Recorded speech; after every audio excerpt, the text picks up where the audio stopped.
খলিফাতুল মুসলিমিন হযরত ওমর হিমসে যখন হযরতে উমারকে পাঠায় দেয়, চলে গেলেন হিমসের গভর্নর হয়ে হযরত উমার। যাওয়ার পর এরে আল্লাহর গোলাম ভালো করে শোনেন, একদিন দুই দিন তিন দিন পার হইতে হইতে একটা বছর পার হয়ে গেছে। সংক্ষিপ্ত বলবো, একটা বছর পার হয়ে গেছে। এক বছরের মধ্যে খলিফাতুল মুসলিমিন হযরত ওমরের সাথে কোনো যোগাযোগ করে নাই। বাইতুল মালের সম্পদ পাঠানোর কথা, একদিনও একটা সম্পদও পাঠায় নাই। খলিফাতুল মুসলিমিন হযরত ওমরের মধ্যে দিলের মধ্যে একটু সন্দেহ লেগে গেল। এমন সন্দেহ বুঝতে পারলাম না হযরত উমারকে কি দুনিয়ায় ধরেছে, হযরত উমারকে কি দুনিয়ায় মোহাব্বত করেছে নাকি।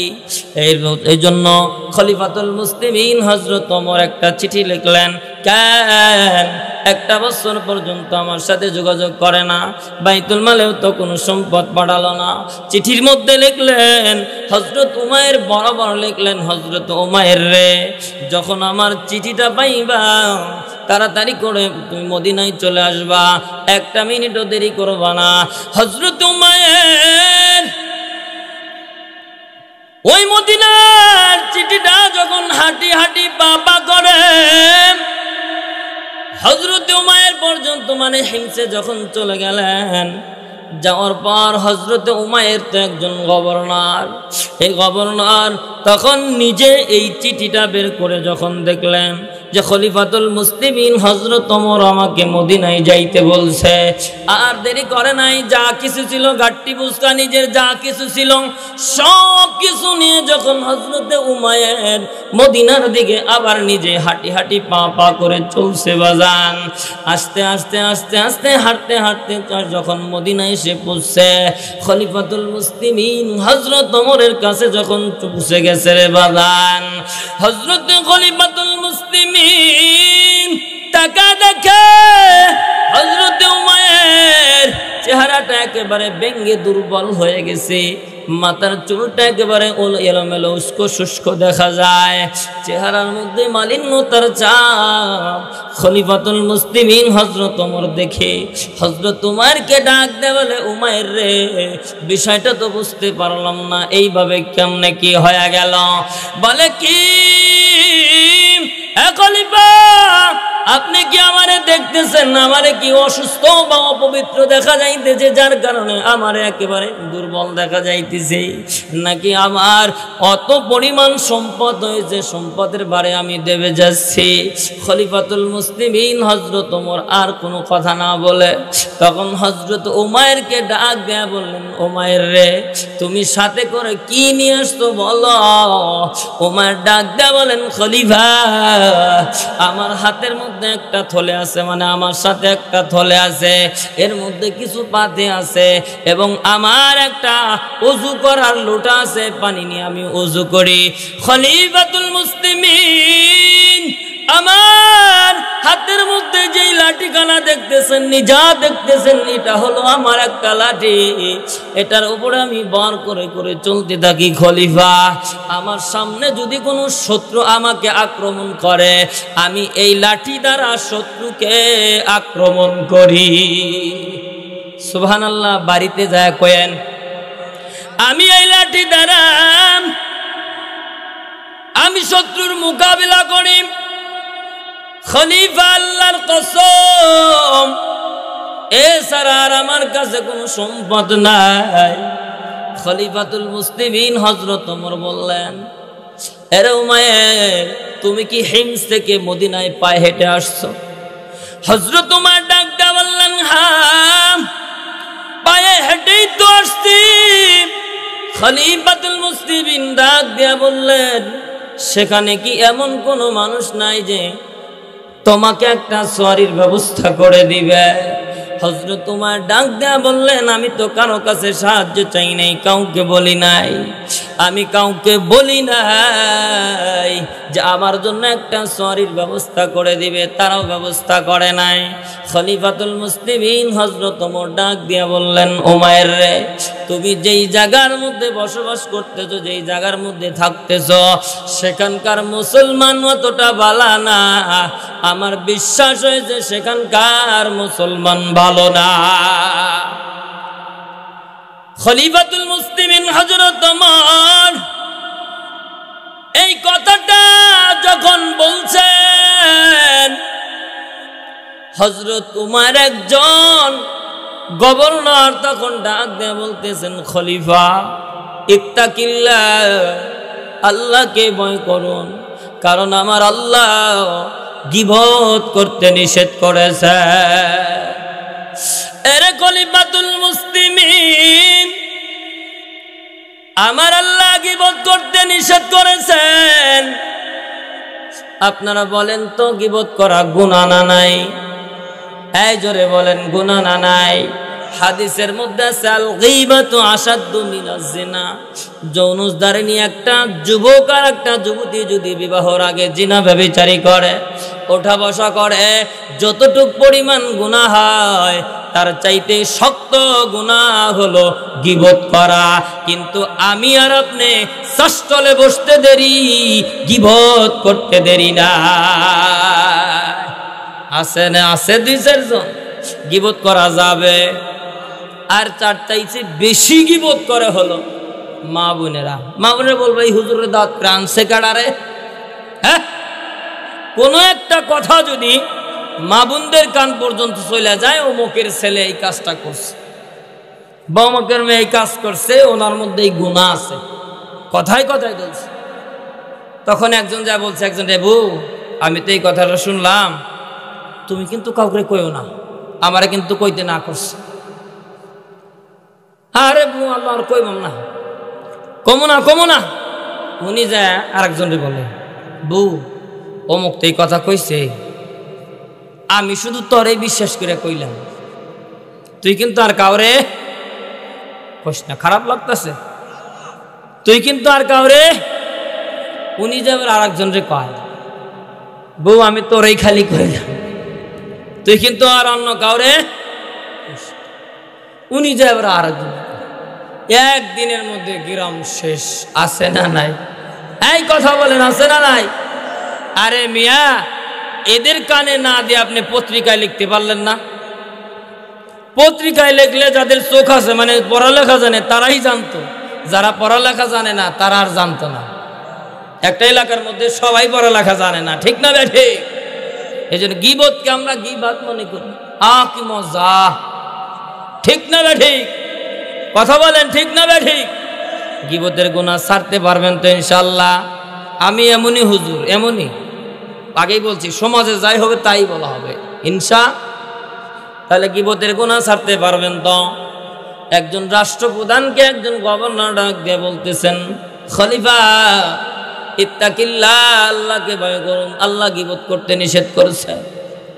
খলিফাতুল মুসলিমিন হযরত ওমর কোন রাগ করে নাই, গুসা করে নাই, জোরে কোনো আওয়াজ দিয়ে কোনো কথাই বলেন নাই। আর আমাগো সামনে যদি বলতো, ইমাম সাহেবরে যদি মুয়াজ্জিন একটা কথা অর্ডার করে, এই তোর স্বামী বড় না ছোট, ঠিক না বে ঠিক? এলাকার মেম্বার চেয়ারম্যানকে যদি একজন মুরব্বী যায় বলে, বাজান এইটাই এরকম, কষ্ট করে মেম্বার নেই, তোর কথা শুনবো, ঠিক না বে ঠিক? হ্যাঁ, হয় না নাই? ছোট ভাই যদি বড় ভাইরে ভালো জিনিসও কয়, এই তোর স্বামী দুনিয়ায় পরে আসছি নাকি? হ্যাঁ, তুই আমার বুদ্ধি দেশ, এই তুই কি বাস, ঠিক না বে ঠিক? জনগণ, এরা হইল গাদা। কি কথা বলেন, কি ঠিক না বে ঠিক? খুব সাবধান। খলিফাতুল মুসলিমিন হযরত ওমর কোন কথা বলেন নাই রে বাদান। কোন কথা না বলে ডাক দিয়া বললেন, উমাইর, বলো তো তুমি কতটুকু পরিমাণ সম্পদ নিয়ে আসছো বাইতুল মালের? তোমার সাথে কতটুকু পরিমাণ সম্পদ তুমি নিয়ে আসছো বাজান বলে।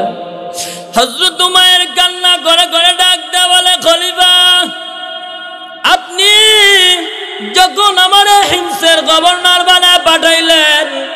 আমি যখন হিমসে চলে গেলাম, যাওয়ার পর আমি এলোমেলো হবেন না শোনেন, আমি যখন হিমসে চলে গেলাম, যাওয়ার পর আমি ওই জায়গার নেককার বান্দাদেরকে একত্রিত করলাম। নেককার বান্দাদেরকে একত্রিত করার পর আমি তাদেরকে ডাক দিয়ে বললাম, যাও বাইতুল মালের মালগুলো তোমরা জমা করো, জমা করো। তারা সবাই যখন মালগুলো জমা করে একত্রিত করছেন খলিফা, তখন আমি ওই জায়গার যত গরিব আছে, ওই জায়গার মধ্যে যত গরিব হত দরিদ্র যখন যারা আছে, আমি তাদের মধ্যে বন্টন করে দিয়েছি। কারণ আমার একটা দায়িত্ব, আমি এখানকার বিচারপতি, আর আমার এই জায়গার মধ্যে কেউ না খেয়ে থাকবে, কষ্ট দিনপাত করবে, আমি এটা সহ্য করতে পারবো না। কিয়ামতের ময়দানে যদি ওই হত দরিদ্র একজন মানুষ যদি আমার দরবারে আল্লাহর কাছে মামলা দায়ী করে খলিফা, তখন তো আমার কোনো উপায় থাকবে না। এবার যান দায়িত্বশীল বান্দারা, আমি কারো নাম ধরে বলবো না, কষ্ট দেওয়ার জন্য বলবো না, আপনি শুধু নিজে দাবি করে না, আপনাকে যারা জিম্মাদারি দিয়েছে, দায়িত্ব দিয়েছে, জনগণ আপনার কাছে আমানত, ঠিক না বেঠি? একজন জনগণ যদি আপনার আচারণের দ্বারা কষ্ট পায় রে মুসলমান, কিয়ামতের ময়দানে হত দরিদ্র একজন একেবারে কামলা খাটনেওয়ালা ফকির নিয়ে একজন লোক যদি আল্লাহর কাঠগড়ায় দাঁড়ায়, যদি আমার আপনার ব্যাপারে আল্লাহর সামনে মামলা দেয়, আমি একটা পা আগাইতে পারবো না, ঠিক না বেঠিক? জোরে বলে। এই জন্য হযরত উমর ডাক দিয়ে বলতেছেন, খলিফা আমি ওই জায়গার সমস্ত হত দরিদ্রের মাঝে আমি সম্পদগুলো বিলীন করে দিয়েছি, আমি সব সম্পদ তাদের মাঝে বিলি করে দিয়েছি খলিফা, আমি কিচ্ছু আনতে পারি নাই।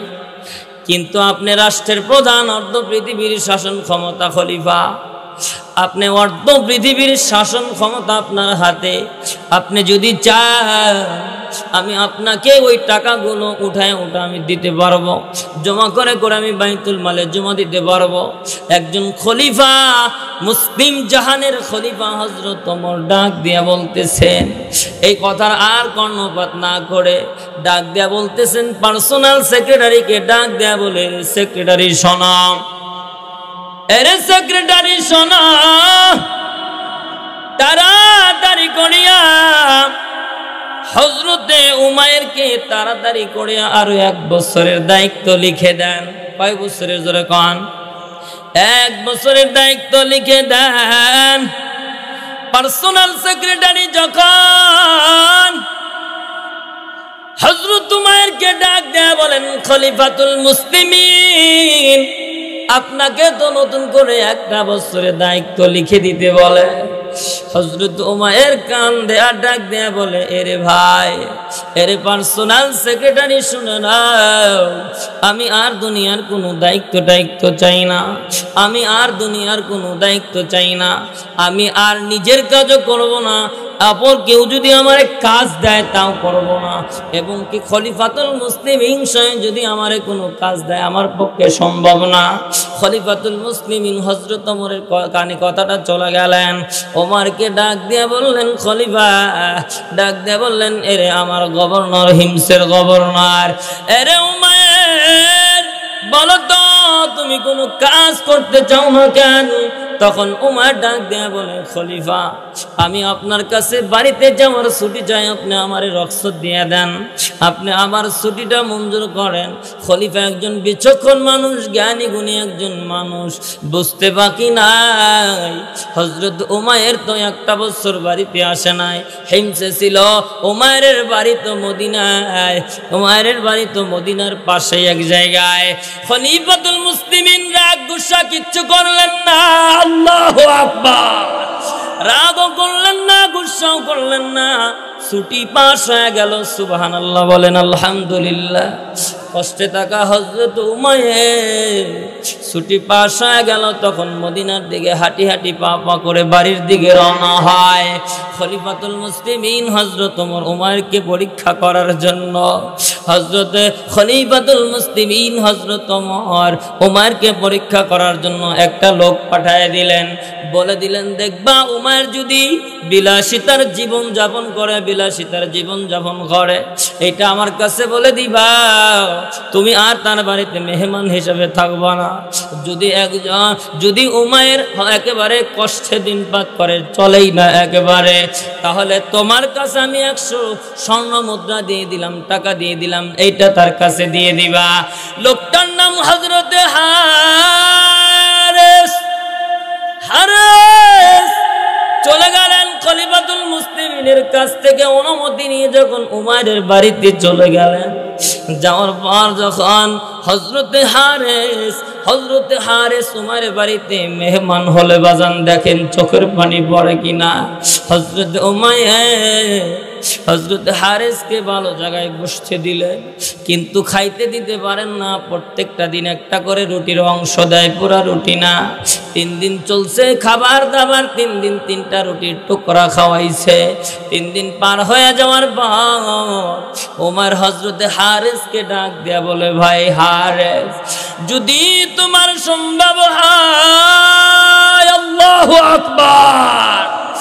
এরে উমাইর ডাক দিয়ে বললেন, হারেস, যদি তোমার সম্ভব হয় তুমি আমার বাড়ি থেকে চলে যাও, কারণ তুমিও খোদায় মরে যাইবা, আমাদেরকে খোদায় মারবা। আল্লাহু আকবার নাই, আল্লাহু আকবার না। আরে একজন গভর্নর 1 বছর বিচারপতির দায়িত্ব পালন করেছে, তার বাড়িতে একটা মেহমানকে 1 লোকমা খাবার দেওয়ার মতো অ্যাবিলিটি নাই। এরে আল্লাহর গোলাম, ভালো করে জেনে নেন, একজন গভর্নর একজন মেহমানকে পেটটা ভরে খাইতে দিতে পারে না, 1 মুষ্টি ভাত খাইতে দিতে পারে না, একটা পরিপূর্ণ রুটি দিয়ে তার পেটটা ভরে খাইতে দিতে পারে না। এরে আল্লাহর গোলাম, হযরত উমাইরও কান্না করে, হারেসও কান্না করে। কান্না করে করে দুইজন যখন একটু স্বাভাবিক পর্যায়ে এসে পড়ছে বাজান, তখন স্বাভাবিক পর্যায়ে আসার পর তখন হযরত হারেস ডাক দিয়ে বললেন, উমাইর ভাই, উমাইর রে, এরে উমাইর, আমরা তো মনের মধ্যে 1-2টা উদ্দেশ্য নিয়ে আসছিলাম, কিন্তু তোমাকে বলতে পারবো না ভাই। খলিফাতুল মুসলিমিন বলার অনুমতি নাই, আমাকে তো বলার অনুমতি নাই, কিন্তু যা আমাকে অনুমতি দিয়েছে তাছাড়া আমি কিছুই বলতে পারবো না। হযরত উমারকে হারেস ডাক দিয়ে বলে, ভাইরে, তোমার জন্য তো 100 স্বর্ণ মুদ্রা পাঠিয়েছে, 100 স্বর্ণ মুদ্রা তুমি গ্রহণ করো, কারণ তুমি অনেক কষ্টে দিনপাত করতেছো, তুমি 100 স্বর্ণ মুদ্রা গ্রহণ করো। হযরতে উমাইর ডাক দিয়ে বলেন, হারেস রে, এ ভাই হারেস, আমার দুনিয়ার কোনো সম্পদের দরকার নাই। আল্লাহু আকবার। আর একটু জোরে বলেন আল্লাহু আকবার। উমাইর চোখের পানি ছেড়ে দিয়ে দিয়ে ডাক দেয়া বলে, হারেস, দুনিয়ার কোন সম্পদ আমার দরকার নাই, তুমি এই সম্পদটা খলিফাতুল মুসলিমিন হযরত ওমরকে দিয়া বাইতুল মালে জমা দিয়ে দাও, কিন্তু তোমার কাছে আমার একটা দাবিটা হলো, তুমি আমার পক্ষ থেকে খলিফার জন্য একটা সালাম দিবা, আর কোনো জিনিসের দরকার নাই। হারেস কান্না করে, আর কথা বা কতক্ষণ হচ্ছে দুইজনের মধ্যে। ঘরের ভিতর থেকে হারেসের স্ত্রী ডাক দেয়, উমাইরের স্ত্রী ডাক দেয় বলে, উমাইর, আপনি কেন খলিফাতুল মুসলিমিন হযরত ওমরের টাকা কেন আপনি পাঠিয়ে দিচ্ছেন, কেন ফেরত দিচ্ছেন? যদি আপনার প্রয়োজন হয় টাকাটা রেখে দেন, প্রয়োজন হলে আপনি নিজের জন্য ব্যবহার করবেন, প্রয়োজন না হলে আমাদের আশেপাশে মানুষের অভাব নাই, তাদের জন্য আমি এই টাকাগুলো ব্যবহার করব আমরা। হারে ওমায়ের ডাক দিয়ে বলে, কথা তো ঠিক। ডাক দিয়ে বলে, ভাই হারেস, সম্পদগুলো তুমি রেখে দাও। এই যে আমার আশেপাশে বড় বড় এলেমওয়ালা আলেম উলামা বসে আছে, তাদের কাছ থেকে পরিপূর্ণ ঘটনার আরো লম্বা ঘটনা জেনে নিবেন। হারেস তখন এই 100 স্বর্ণ মুদ্রাটা যখন উমারকে দিলেন বাজান, দেওয়ার পর হারেস যখন চোখটা মুছতে মুছতে মদিনার দিকে রওনা হলেন, খলিফাতুল মুসলিমিন হযরত ওমরের দরবার যখন আস্তে আস্তে রওনা হলেন, হাঁটি হাঁটি পা পা করে যখন হারেস যখন খলিফার দরবার পর্যন্ত চলে আসলেন, খলিফাতুল মুসলিমিন হযরত ওমর ডাক দিয়া বললেন, রে হারেস, ভাই কথা বলেন। হারেসকে ডাক দিয়া বলেন, খলিফাতুল মুসলিমিন ডাক দিয়া বলেন, হারেস বিষয়টা তো বুঝতে পারলাম না, খোলা বলো কি অবস্থা, কি পরিস্থিতি দেখে আসতো। আল্লাহু আকবার। তুমি বলো উমায়ের পরিবেশটা কি দেখে আসলা, তার জীবন যাপন কেমন চলছে। উমায়ের খলিফার সামনে কান্না করে আর ডাক দেয়া বলে, খলিফা কি বলবো, 3 দিন পর্যন্ত তার বাড়িতে আমার মেহমান থাকার আপনার পক্ষ থেকে অর্ডার ছিল, অনুমতি ছিল। 3 দিন পর্যন্ত আমি তার বাড়িতে মেহমান ছিলাম। 3 দিন পর্যন্ত সে আমারে পরিপূর্ণ একটা রুটি দিতে পারে নাই। 3 দিন পর্যন্ত 1 টুকরো করে রুটি দিয়েছে। 3 দিনের মাথায় সে আমারে বলছে, যদি মন চায় তুমি আমার বাড়ির থেকে চলে যাও, তুমিও না খেয়ে থাকবা, না খেয়ে মরে যাইবা, দেখতেছি তুমিও আমাদেরকে না খেয়ে মারবা। কিন্তু খলিফাতুল মুসলিমিন তার এত কষ্টের দিন বাদ দেখার পরে আপনার দেওয়া যখন 100 স্বর্ণ মুদ্রা টাকাটা আমি তারে দিতে চাইলাম, সে আমার এই টাকাটা নিতে অস্বীকার করছে। খলিফা আমি বারবার বললাম, সে কোনোভাবেই নিতে চায় না। তখন ডাক দে বললো, টাকাটা দিছা? বলে হ্যাঁ। তার স্ত্রী বলছে যে টাকাগুলো রেখে দেন।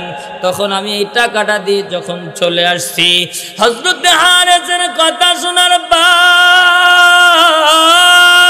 আল্লাহু আকবার, খলিফাতুল মুসলিমিন হযরত ওমর টপটপায়া চোখের পানিগুলো ছেড়ে দিয়েছেন রে বাজান।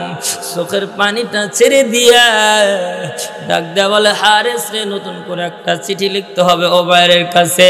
নতুন করে একটা চিঠি যখন লিখলেন হযরতে ওমায়ের কাছে, চিঠির মধ্যে একই শব্দ। আমার চিঠিটা যখন ওমায়ের কাছ পর্যন্ত যখন পড়ছে বাজান, ওমায়ের যখন দেখতে পারলেন খলিফাতুল মুসলিমিনের পক্ষ থেকে আবারও আমার অর্ডার আসছে, আমাকে মদিনায় যেতে হবে, খলিফাতুল মুসলিমিন হযরত ওমরের দরবারে যেতে হবে। আর 1 মিনিট দেরি না করে হযরত উমায়ের তাড়াতাড়ি করে যখন খলিফাতুল মুসলিমিন হযরত ওমরের কাছে চলে আসছেন, আসার পর খলিফাতুল মুসলিমিন হযরত ওমর তাকে অভ্যর্থনা জানালেন, বাহবা জানালেন। জানায় যখন নিজের সামনে বা পাশেই যখন খলিফার সামনে যখন উমায়েরকে বসালেন, খলিফাতুল মুসলিমিন হযরত ওমর কোনো কথা জিজ্ঞাসা না করে বললেন শুধু একটা কথা, এরে উমায়ের, সেদিন যে আমি তোমার জন্য সম্পদ পাঠাইছিলাম, বেশি না 100 টাকা পাঠাইছিলাম, 100 স্বর্ণ মুদ্রা পাঠাইছিলাম। উমায়ের তুমি বলো, সেদিনকার 100 টাকা তুমি কি করেছো? তুমি বলো সেদিনের টাকাটা তুমি কি করছো? তখন উমাইয়া ডাক দিয়ে বললেন, খলিফা আপনি আমার কাছে যেই টাকাটা পাঠাইছিলেন সেই টাকাটা আমি কি করছি সেটা আমার ব্যাপার আপনার জানার দরকার নাই। সুবহানাল্লাহ বলেন, সুবহানাল্লাহ, জোরে বলেন সুবহানাল্লাহ। খলিফাতুল মুসলিমিন হযরত ওমর কিতাবের মধ্যে আসছে, তখন ডাক দেয়া বলতেছে, রবের কসম করে বলছি, বলো তো সেদিনের সম্পদটা তুমি কি করছিলা বা কি করছ? হযরত উমাইর ডাক দেয়া বলেন, খলিফা যেই কাজটা করেছি এই কাজটা শুধু আমি আমার রব আল্লাহর মাঝে এটা আমি রাখতে চেয়েছিলাম, কিন্তু আপনি যখন রবের কসম করে বলছেন বলতে হয়। খলিফাতুল মুসলিমিন সেই দিনের টাকাটা আমি নিজের জন্য রেখে দিয়েছি, হেফাজত করে রেখে দিয়েছি। যেদিন আমার সন্তান কাজে লাগবে না, আমার স্ত্রী কাজে লাগবে না, আমার ভাই কাজে লাগবে না, আমার মা কাজে লাগবে না, আমার বন্ধু বান্ধব কাজে লাগবে না, অর্থাৎ সেদিন আমার কোনো সম্পদ ধরা দিবে না, সম্পদ ধরা দিবে না, আমি সেই দিনের জন্য এই টাকাটা হেফাজত করে রেখেছি। কিয়ামতের ময়দানে কেউ ধরা দিবে?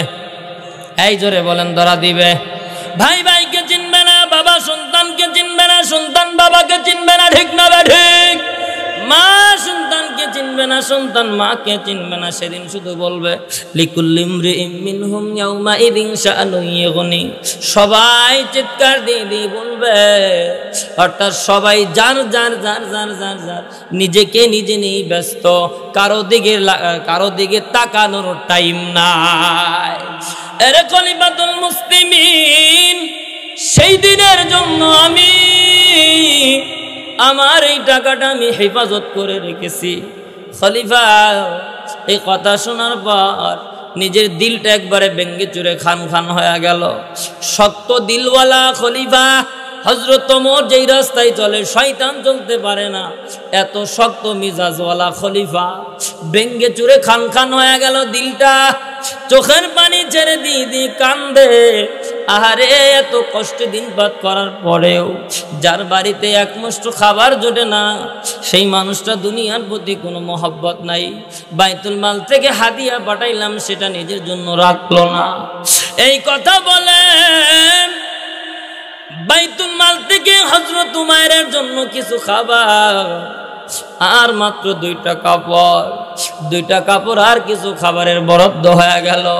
হযরত উমাইর পর্যন্ত যখন এই খাবারটা পৌঁছে গেল, অর্থাৎ উমাইরের সামনে যখন হাজির করা হলো কিছু খাবার আর 2টা কাপড়, উমাইর ডাক দিয়ে বলেন, খলিফা দুনিয়ার কোনো খাবার আমার দরকার নাই, এখনো 2 সা গম আছে। আল্লাহু আকবার বলেন। এখনো 2 সা গম আছে, এটা আমি দীর্ঘদিন পর্যন্ত আমি খাইতে পারবো, আর কয়েকদিন খাইতে পারবো। কিন্তু খলিফা একটা জিনিস না করে আমি পারতেছি না, একটা জিনিস গ্রহণ না করে আমি পারতেছি না। মা বোনেরা শোনেন, হযরত উমাইর ডাক দিয়ে বলেন, খলিফা একটা জিনিস গ্রহণ না করে পারতেছি না। আপনি 2টা কাপড় আমারে দিতে চান বাইতুল মাল থেকে, এটা আমাকে গ্রহণ করতেই হবে। কারণ আমার বাচ্চার মা কাপড়টা এত পরিমাণ দুর্বল হয়ে গেছে, একেবারে রং জ্বলে ছিঁড়ে গেছে, একেবারে দুর্বল হয়ে গেছে। খলিফা আমি আপনার কাছ থেকে 2টা কাপড় নিতে চাই। এর পর্দানিশী মা বোনেরা, একটা বার এখান থেকে একটা শিক্ষণীয় কথা নেন, ভালো করে বুঝেন। আপনার স্বামী আপনারে খুশি রাখার জন্য কত রকমের কষ্ট করে না নাই? জোরে কন, জোরে কন। একটা স্বামী সব সময় চায় নিজের স্ত্রীটা ভালো রাখতে, ঠিক না বেঠিক? জোরে কন। নিজের পেটে ভাত নাই, এরপরেও সন্তান সন্ততি ফ্যামিলির জন্য অনেক কষ্ট করে হলেও নিজের সন্তান এবং স্ত্রীর জন্য একজন স্বামী শত কষ্ট করেও খাবারের ব্যবস্থা করে না। ওমর ডাকতে বললেন, খলিফা 2টা কাপড় আমারে দিয়ে দেন, আর কোনো জিনিসের প্রয়োজন নাই। 2টা কাপড় নিয়ে চলে গেল। লম্বা ঘটনা আমি সংক্ষিপ্ত করে দিলাম। কিছুদিন পর হযরত উমাইর দুনিয়ার থেকে বিদায় গ্রহণ করলেন, পরপারে চলে গেলেন। খলিফাতুল মুসলিমিন হযরত ওমর এত পরিমাণ কষ্ট পেয়েছিলেন রে বাজার, এত পরিমাণ কষ্ট পেয়েছিলেন, বারবার জানাজা নামাজের সামনে দাঁড়ায় দাঁড়ায় বলছিলেন, এরে আমার জনগণ, এরে আমি একজন মুসলিম জাহানের খলিফা হযরত ওমর বলতেছি, আমি যদি উমাইরের মতো আরো লোক পাইতাম, আমি দায়িত্বে আরো উমাইরের মতো কাজে খাটাইতাম। আরে আমার উমাইর দুনিয়ার প্রতি কোনো লোভ ছিল না, দুনিয়ার প্রতি কোনো মায়া ছিল না। আমার উমাইর শুধু আল্লাহ এবং আল্লাহর রাসূলকে, আল্লাহ এবং আল্লাহর রাসূলের প্রেম ভালোবাসা জীবনের মধ্যে গ্রহণ করেছিল। কারণ একজন ইমানদার দুনিয়ার প্রতি এত আকর্ষণ হয় না যতটুক পরিমাণ আকর্ষণ হয় পরকালীন জিন্দেগির জন্য। জোরে কোন ঠিক না বেঠি? এই যে খলিফাতুল মুসলিমিন কান্না করে করে সবাইকে যখন বললেন, নিজ হাতে একেবারে কবরের মধ্যে নামাইলেন। এই ঘটনাটা আমি এই জন্যই বললাম বাজান, সাহাবায়ে কেরামের মধ্যে দুনিয়ার কোনো মহব্বত ছিল না, দুনিয়ার কোনো ভালোবাসা ছিল না। এই জন্য আমার পয়গম্বর বলেন, আমার এক একজন সাহাবী আকাশের নক্ষত্রের মতো। তাহলে আমরা কি দুনিয়াকে মোহাব্বত করব নাকি ছেড়ে দিব? জোরে কান।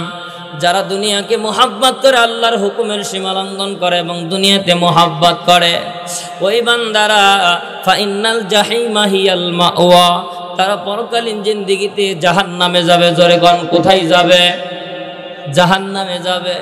এ বাবা, যারা জাহান্নামে যাই, যারা পরকালীন জিন্দেগিতে